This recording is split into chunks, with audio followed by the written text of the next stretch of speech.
Olá, eu sou Ana Costa Freitas e seja muito bem-vinda a mais um episódio do podcast A Ciência Inspira-me. É uma produção da AMONET, a Associação Portuguesa de Mulheres Cientistas, realizado na Rádio Freguesia de Belém, a quem agradecemos muito, com o apoio da Fundação para a Ciência e Tecnologia.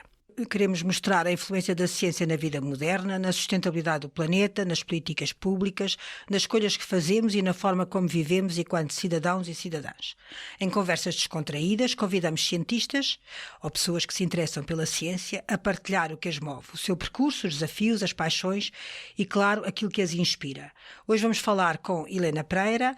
A Helena Pereira, de quem eu vou falar um bocadinho sobre o percurso. A Helena Pereira é licenciada em Química, doutorada em Química, professora catedrática do Instituto Superior de Agronomia, tem cerca de 500 artigos publicados sobre a floresta, não é?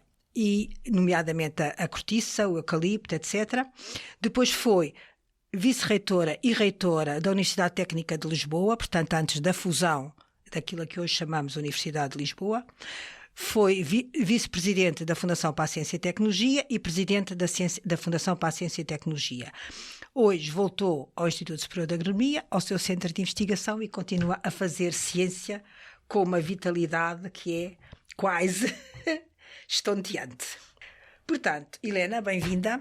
A minha primeira questão costuma ser sobre o percurso de vida. O que é que te fez, enverdar pela química, pela ciência, pela investigação e fazer este percurso que teve muito sobre investigação propriamente dita e gestão de investigação também, o que eu acho que é muito interessante. Tá. Olá, é um prazer estar aqui a falar de coisas importantes, divertidas e que foram uma parte e são ainda uma parte importante da minha vida. Vou responder, obviamente, à primeira pergunta, como é que cheguei aqui e como é que isto começou. E é engraçado porque começou de uma maneira muito pouco programada. Começou pura e simplesmente pela minha curiosidade em viajar e em conhecer coisas novas. Estávamos noutra época, as viagens eram poucas e havia, quando eu estava a terminar o curso de Engenharia Química no técnico, havia a necessidade de fazer um estágio e o estágio a pessoa podia concorrer a um estágio no estrangeiro através de uma organização internacional que aliás ainda funciona. E eu concorri e colocaram-me na Alemanha, eu lá fui para onde me mandaram, fiz lá o trabalho de investigação. E nasceu o bichinho, foi? Depois, e não foi só nascer o bichinho, eu obviamente gostei muito, mas no fim do meu trabalho, quando eu vinha a regressar a Portugal, eles perguntaram-me se eu não queria regressar para fazer doutoramento. Coisa que não estava programado nem planeado, e eu disse que sim, e assim começou. Nessa altura, doutoramentos não era como hoje, não é? É evidente. Exatamente, era muito diferente. Estávamos naquele número de doutoramentos muito pequenino, muito quando nós vemos aquelas curvas ao longo do tempo, é aqueles quase são pouquinhos. Quase nada, exatamente. É pronto. Isso também me leva a uma pergunta que eu tenho, que é: por onde se passeou com a sua ciência? Ou seja, porque agora falaste aqui de viagens, não é? De gostar de ir. E eu acho que há um passeio físico que nós fazemos, não é? Nos congressos, nas coisas, nas conversas. E há um passeio interior, não é? Que também é interessante, porque a ciência, no fundo, eu acho que a base da ciência não é só isso, mas claro, há muito conhecimento, mas é muita curiosidade, não é? E portanto, por onde é que te passeaste? Qual foi o passeio mais agradável, digamos? Quase todos foram muito agradáveis. Exato. Aliás, foram todos agradáveis. Uns mais exóticos, outros menos exóticos, mas foram todos agradáveis. E aprendi imenso. Em todas as viagens que fiz, fossem em congressos, ou em estadias de trabalho, ou a dar aulas também. Também tive algumas estadias fora, em percursos de letivos. Foram todas muito interessantes. O que é que aqueles mais marcantes? Talvez por... vou dar 2 exemplos diferentes. Um foi Timor. Em Timor estive mais do que uma vez. A dar aulas. Sim. A dar aulas em situações bastante complicadas. No início mesmo ainda... Sim. Saí na primeira viagem a Timor foi quando foi a independência de Timor. Sim. E portanto as condições eram Imagino, muito porque eu fui precárias. lá passado bastante tempo e continuava a ser muito precárias. Eram muito precárias, portanto o ver de facto um país que estava a nascer naquelas condições e lidar com estudantes que tinham vindo do secundário de a nada, começar... não é? De nada, muito exatamente. E muito enriquecedor também, e dar-nos uma certa humildade, não é? Eu devo dizer, quando estive em Timor, eu achei que, enfim, universidades, que havia imensas, não é? Porque cada general quase tinha uma universidade, havia muitas, mas era fascinante o interesse que os miúdos tinham por aprender, não é? Apesar de tudo, eles tinham vontade de aprender, não é? Não, é verdade. E pegando nesse interesse, um outro exemplo também relacionado com estudantes foi em Cabo Verde, em que foi organizado um curso de licenciatura de bacharelato, melhor dizendo, em agroflorestal. Sim. E que tinha estudantes de todas as ilhas. Não, mais do que isso, mais de todas as ex-colónias portuguesas. Sim, de sim, todos sim. os países da Europa. Sim, e, portanto, sim, tinha sim, de Angola, de Moçambique, da Guiné, de Cabo Verde, de todos. E foi interessantíssimo, era um regime intensivo, portanto eu passava o dia todo a dar-lhes aulas, portanto que era violento para mim e para eles também, obviamente, claro. Mas o interesse com que eles estavam, a atenção com que estavam e o respeito com que estavam por alguém que sabia mais do que eles, pois, era o meu exato, papel, exato. Foi absolutamente também emocionante mesmo. Exato. Pois, exato. Cabo Verde também, aliás, é um exemplo de um sítio em que Cabo Verde tem muita vontade de aprender, não é? Quer dizer, os outros também, mas eu acho que ali, eu agora tenho a minha neta tem uma organização não governamental em Cabo Verde, que é a Quimove, na Ilha do Sal. Sim. Pronto. E estávamos a falar de irem lá pessoas, quando lá vão e tal, de falarem sobre ciência para as miúdas, para raparigas. E eu disse, mas eles têm dificuldade em falar inglês. E ela disse-me assim, não, eles falam tudo. Um amigo dela de lá de Cabo Verde que fala inglês, alemão, italiano e francês e nunca aprendeu na escola, não é? É só de falar com os turistas. Portanto, eles têm muita vontade de aprender mais e de saberem mais, não é? E psicologicamente, ou seja, dentro da cabeça, o que é fazer ciência na cabeça de uma pessoa, de um cientista, enfim? Fazer ciência é um percurso de descoberta, sempre. Exato, não é? exato. Sempre.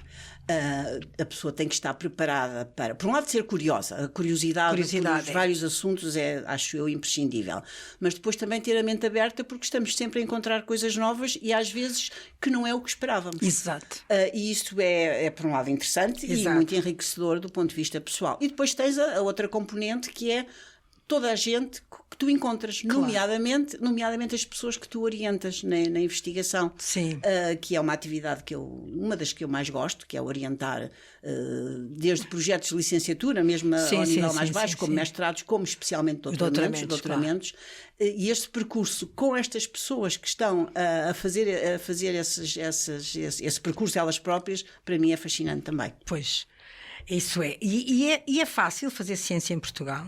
Quer dizer, essa é uma outra questão que muitas pessoas aqui se queixam ou têm-se queixado sobre a dificuldade, quer dizer, de como é que se faz ciência em Portugal, que é difícil fazer ciência em Portugal, ou seja, o facto de Portugal ter, e tu sabes bem isso, não é?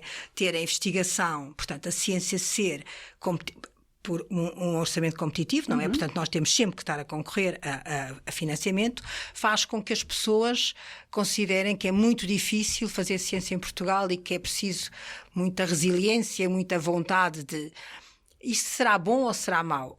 Eu acho que às vezes pode ser mau, mas também pode ser bom, porque as pessoas ficam, não é? Quem fica porque gosta muito, não é? Não sei, qual é a tua opinião? Bom, perguntas se é fácil ou difícil fazer ciência. Eu acho que é as duas coisas. Por um lado é fácil porque o clima em Portugal dos investigadores é um clima bastante amigável e aberto, ou seja, uma pessoa que queira fazer investigação encontra certamente centros de investigação, investigadores, grupos interessados que o acolhem e onde a pessoa poderá fazer de uma maneira amigável, como eu digo, investigação. Portanto, esse lado é fácil e há normalmente uma boa recepção das pessoas, sejam portuguesas, sejam estrangeiros. Nós somos amistosos de uma forma geral. Há quem agora diga que não, que somos péssimos, mas eu não acho. Não. Nós somos amistosos de uma forma geral. Nós acolhemos, acho eu, muito bem, sim. Quer portugueses, quer outros não portugueses, a diferentes níveis de conhecimento. Isso aí, essa parte é fácil. Agora, o que é difícil? É aquilo um bocadinho que tu abordaste. É difícil porque nós temos estruturas integradoras relativamente fracas, temos um financiamento... O que são estruturas integradoras? Integradoras, portanto, por exemplo, eu ia explicar porque as estruturas integradoras que permitam que tu, quando queres manter-te na investigação, tenhas uma carreira estável. Exato. E isso só consegues quando tens uma estrutura envolvente, que ela própria também estável e integrada, não é? Sim. E isso existe pouco. existe pouco, temos algumas, mas normalmente poucas, sim. Mas poucas, subfinanciadas. O subfinanciamento é crónico e, portanto, isso leva a que se esteja sempre ali um bocadinho na corda bamba a tentar que as pontas se unam e aquilo que estavas a dizer e a se calhar a canalizar muito do teu esforço às vezes para coisas que podem ser importantes em doses relativamente pequenas, que é, por exemplo, concorrer a financiamentos, e, portanto, essa experiência é importante, mas não pode ser a componente essencial. A componente essencial. E perde-se, entre aspas, muito tempo com isso, não é? Claro, claro. Mas a pessoa está sempre tem sempre que estar a fazer, porque senão não tem financiamento, não é? É verdade. Pronto. E fica-se um bocadinho, às vezes, quase frustrado, não é? Frustrado, mas também viciado nesta questão. Claro que sim, é? sim. E, portanto, isso diminui os teus horizontes, o que é pena. Sim, exato. Eu acho que se fica viciado, porque há muita gente... Eu acho que é o medo de perder financiamento que faz as pessoas, sempre que há uma oportunidade, candidatarem-se, não é? Porque teoricamente, quer dizer, se eu estou com um financiamento para um projeto que me está a envolver, poderia só candidatar-me no fim, mas a pessoa tem medo, vai a todas. No fundo é um bocado isto, vai a todas, não é? É isso mesmo. Eu costumo dizer que quando se diz que a FCT tem pouco dinheiro, não é uma questão de dinheiro, claro, não estou a dizer que tenha pouco ou que tenha muito. É mais uma questão de que cada vez há mais gente a candidatar-se a projetos. Portanto, o dinheiro pode... Quer dizer, a quantidade de pessoas que se candidatam é que é brutal, não é? Exato. É isso mesmo. Agora, também dando aqui uma voltinha sobre a investigação e a docência. Como é que achas que a investigação impacta na docência? Ou seja, um docente universitário, não é? Deve fazer investigação, mas não deve fazer investigação só para seu belo prazer. Deve fazer investigação porque isso impacta na sua forma de transmitir conhecimento, não é? Uhum. O que é que tu achas sobre este assunto? Em relação àquilo que a tua ciência impacta? Porque porque a pessoa tem um programa, não é? Que tem que dar, não é? E, portanto, às vezes não é tão fácil. Portanto, que parte da nossa investigação é que nós envolvemos na ciência? É aquilo que nós estamos a investigar ou é aquilo que nos molda enquanto investigadores? É assim, depende, mas as duas coisas, de certo modo, as duas coisas. Claro que quando a pessoa está a lecionar uma matéria que é exatamente aquela na qual está a investigar, é óbvio que a ligação é imediata. Isso é admirável, não é? Dar uma aula sobre aquilo que a gente está a investigar é um prazer, não é? Exatamente. É evidente. Mas o fazeres investigação, o estares envolvido neste processo todo, que é da curiosidade, do descobrir, dos fracassos também. Dos fracassos é também muito importante para gerir o que é o teu papel como docente. Exato. E, portanto, mesmo que estejas a lecionar matérias que não têm diretamente a ver com a matéria que tu investigas, tu tens uma abordagem que é muito mais aberta e, ao mesmo aberta, realista e entusiasmada. E esse entusiasmo que o investigador tem sempre, transmite-se aos estudantes. Pois, exato. Seja a lecionar coisas daquela matéria ou de outra. Eu acho que um dos problemas que nós temos em Portugal, enfim, com os investigadores, o facto de eles não terem uma carreira, não é? Também tem a ver, acho eu, muito com o facto de a única carreira que nós pensamos que eles possam ter é nas instituições de ensino superior ou nos centros de investigação, porque as empresas, as pequenas empresas, etc., não veem a utilidade de um doutorado e, portanto, de alguém que tenha feito investigação. Porque olham para o doutorado como sabendo só daquele assunto e não veem essa outra parte, não é? Que é a maneira como está na vida, não é? A maneira como se relaciona com outros, como aborda problemas, não é? Que eu acho que isso é uma das coisas que vem com o doutoramento também, não é? Isso abordaste agora aqui uma questão que é muito importante, que é a questão do doutorado, portanto, do doutoramento como sendo obrigatoriamente uma via para continuar a investigar nessa área e a continuar na investigação. Exatamente. E eu encaro o doutoramento... Não é. O doutoramento é uma formação adicional, avançada, em que tu aprendes a lidar com conhecimento e a criar conhecimento numa perspectiva ampla e que depois vais aplicar isso que ganhaste em diferentes áreas, sejam de investigação ou não, sejam nessa área ou não. Ou seja, hoje em dia os doutorados devem, obviamente, alguns deles ficar na carreira de investigação, sem dúvida, na carreira docente, sem dúvida, mas ir enriquecer os percursos profissionais de uma série de outras organizações. Ok, sim, exato. E isso é que é uma. Quando se fala, não é? Em Portugal, a inovação, aumentar as empresas, os ganhos, a produtividade, etc., também tem muito a ver com isso, não é? Temos muita gente doutorada, temos muitos investigadores muito bons, temos muito boa ciência, mas fica confinada acho eu. Mas está a mudar. Está a mudar, graças a Deus, não é? Está a mudar e penso eu, espero eu, que hoje em dia, quer os jovens doutorandos, quer os seus orientadores, quer até a sociedade empregadora, já vejam um doutorado como uma mais-valia. Exatamente. Como é que a tua ciência impacta na sociedade? Nós falámos aqui, não é? A influência da ciência na vida moderna, na sustentabilidade do planeta, etc., nas escolhas que fazemos, nas políticas públicas. Já vamos falar sobre as políticas públicas. Como é que a tua ciência impacta na sociedade? Ou seja, o que é que traz a tua ciência para a sociedade? Eu tive a sorte, e é de facto uma das grandes alegrias da minha vida científica, é de que muitas coisas que eu fiz não só aumentaram o conhecimento, mas aumentaram o conhecimento em áreas que foram importantes, nomeadamente para Portugal. A floresta, não é? Exato. A floresta, e 2 casos concretos que eu vou aqui citar. Um deles tem a ver com a cortiça e com o sobreiro. Sim. De facto, acho que a indústria da cortiça hoje não é o que era há 30 ou 40 anos. Sem dúvida nenhuma. É muito diferente e parte disso deve-se ao conhecimento que foi adquirido.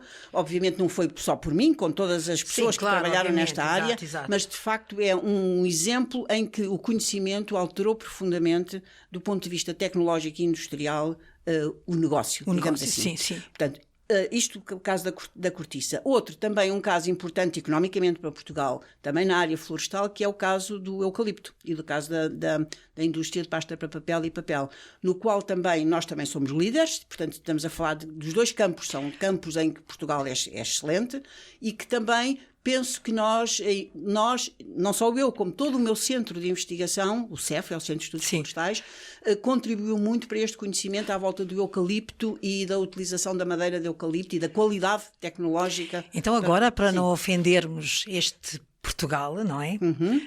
O eucalipto, afinal, é bom ou é mau? O eucalipto, obviamente, que primeiro, é uma espécie, é uma árvore, como outras quaisquer, exatamente. Portanto tem as exigências. É mais ou menos diabolizada, certo? Exato. Há claramente uma campanha contra o eucalipto. Que não há contra o sobreiro, graças a Deus. Não há, nem contra o pinheiro, nem contra o pinheiro, nem contra outras coisas agrícolas. Contra as mimosas, sei lá, por exemplo, que são infestantes. Não, o eucalipto é uma árvore fantástica do ponto de vista de eficiência de utilização de recursos. Pois era a ideia que eu tinha, exato. É muito eficiente a utilizar os recursos, cresce muito, obviamente, e é isso que nós queremos. Exatamente. Tem uma qualidade, digamos assim, tecnológica muito boa. Não é aquilo que também se costuma dizer muito, que esgota ao sol, não é? Que é a propagadora de incêndios. Não é verdade. Não, claro. É evidente que não é. Portanto, há aqui uma série de ideias feitas erradas e que não estão de acordo com o conhecimento que existe. Pois, exato. Essa traz-me um bocadinho para aquela outra questão, que é as políticas públicas. Eu sou da opinião, e acho que se calhar tu também terás, não é? Que nós teríamos muito a ganhar se fizéssemos mais... Se houvesse mais políticas públicas baseadas em evidência científica. E essa era uma delas, não é? Quer dizer, é evidente que eu nunca ouvi ninguém na Assembleia da República falar do eucalipto assim, não é? Por exemplo, mas no entanto, dizer mal tem sido sempre, não é? Sim. Já do sobreiro é outra coisa, não sei porquê que as pessoas têm esse fascínio. Eu tenho um fascínio pelo sobreiro, para já é uma árvore linda, não é? Mas as pessoas nunca dizem isso do sobreiro, não é? Por exemplo, eu acho que o pinheiro arde muito, não é? Sim. Por causa da resina, não sei o quê, não é? Sim. Mas nunca ninguém fala... Mas sabes que um problema grande em relação à floresta, seja ela de que espécie for em Portugal, é a questão da gestão. Nós temos uma parte muito grande da floresta que está pura e simplesmente não gerida.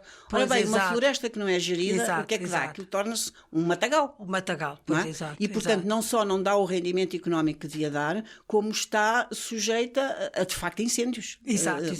Aliás, nós vemos que a maioria dos incêndios rurais se iniciam são em zonas, neste tipo de zonas. Neste tipo de zonas, pois claro. Pois, porque também já se ouviu dizer muitas vezes que os eucaliptais das grandes empresas de pasta de papel não ardem, porque são bem geridos, não é? Ora Porque bem. têm corta-fogos, etc., não é? Pronto.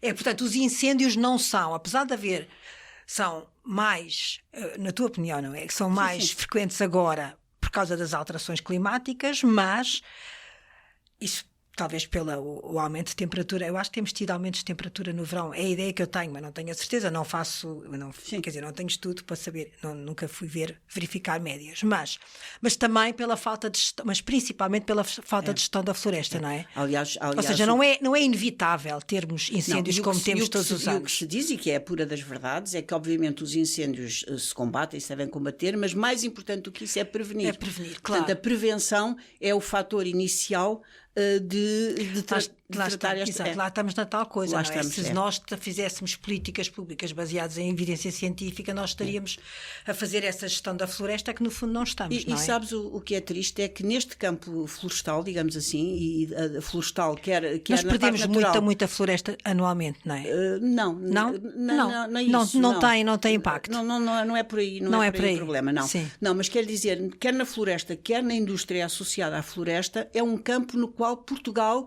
é ótimo do ponto de vista de conhecimento. Nós fizemos investigação e fazemos investigação e temos conhecimento invejável internacionalmente. E parece que isso depois não se traduz exatamente, para a sociedade e para as políticas públicas, etc. Pronto, e agora um bocadinho só para falarmos da cortiça, não é? Porque é uma coisa que toda a gente gosta, quanto mais não seja pelas rolhas do vinho, não é? Sim. Mas a cortiça tem outras utilidades, não é? O sobreiro em si, para além do impacto que tem na região, não é? Qual é o impacto que tem? Ou seja, por exemplo, no Alentejo, o sobreiro, há muitos sobreirais, não é? Mas tem o problema da cortiça demorar muito tempo e não sei o quê. No entanto, a cortiça é tão cara porque do custo de extrair, de demorar muito tempo a crescer, é só uma coisa económica, é o quê? Não sabes? Bom, se vamos falar sobre a cortiça e sobre isso, temos que arranjar outro programa só para isso. É só um bocadinho, só para não ser só o eucalipto. Claro. Não, o sobreiro é uma espécie fascinante. Mesmo o próprio processo de criação, de fazer a cortiça. É de facto fascinante do ponto de vista fisiológico da árvore. E o sobreiro cresce e desenvolve-se em zonas ecologicamente relativamente frágeis e difíceis. Exato. Portanto, nem todas as espécies aí poderiam crescer. Exato. Deixa-me dizer-te uma coisa importante, é que o sistema de montado, o sistema onde os sobreiros existem, e principalmente, e onde é extraída a maior parte da cortiça, é um sistema no qual a intervenção humana é enorme. Ou seja, não é um sistema natural que a natureza nos deu, não. É um sistema altamente artificializado do ponto de vista da atividade humana.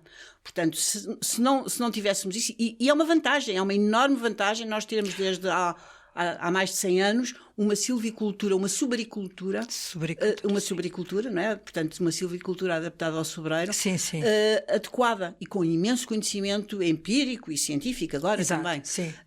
Ora bem, porque é que a cortiça é cara? Primeiro, demora a crescer. Pois, demora a crescer. Portanto, são muitos anos até tu teres uma produção estável, com extrações normalmente no nosso clima de 9 em 9 anos. 9 em 9 anos. Tens a árvore em si é fantástica, mas tem algumas dificuldades. Porque agora por exemplo, tem muita doença, não é? Não é só isso também, mas também é difícil nas plantas jovens, é difícil elas sobreviverem.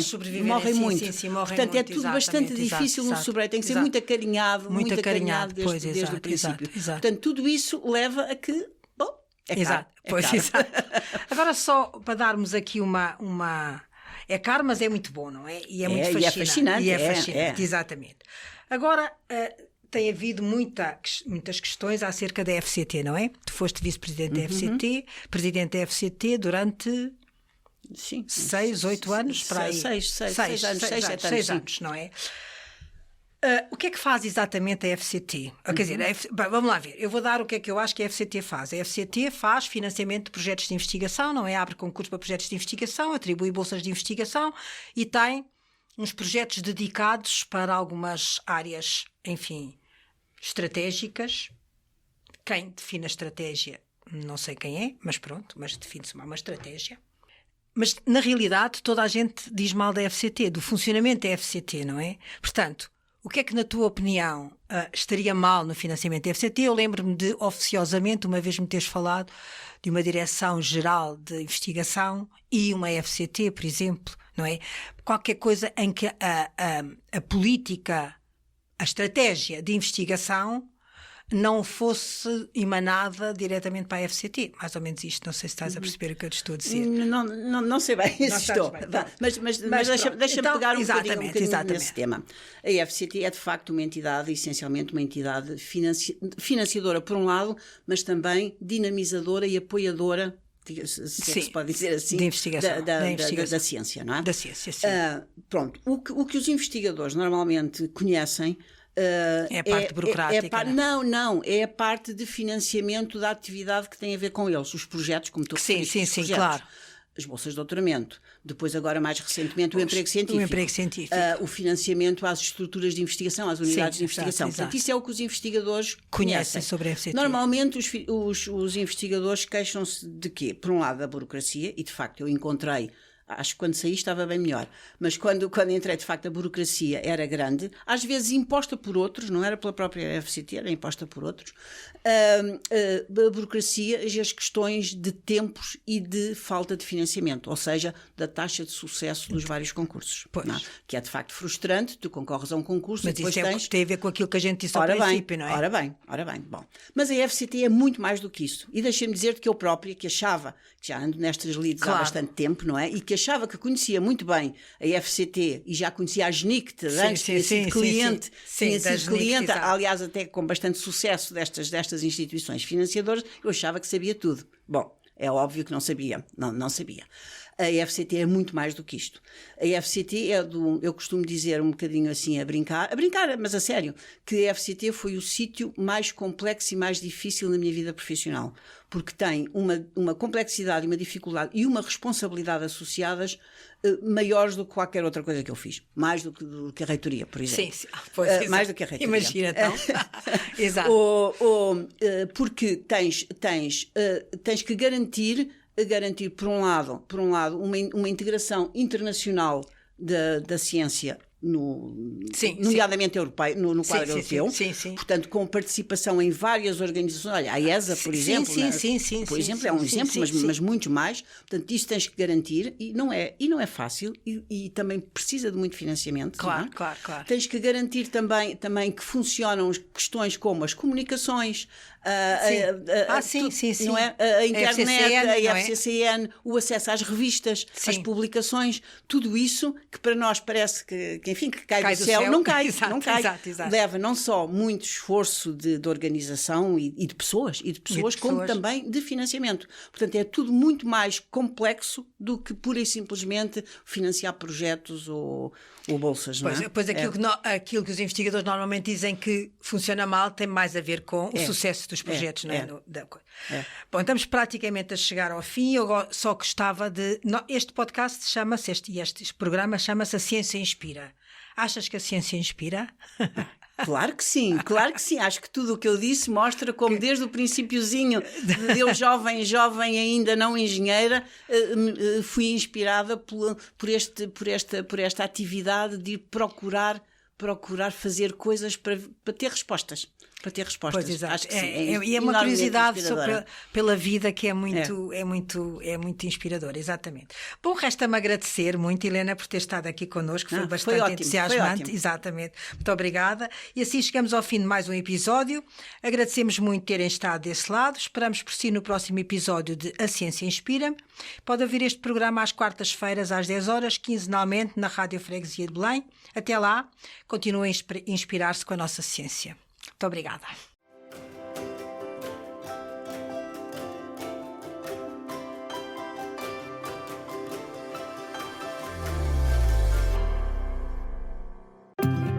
Rádio Freguesia de Belém. A sua voz, aqui, para o mundo.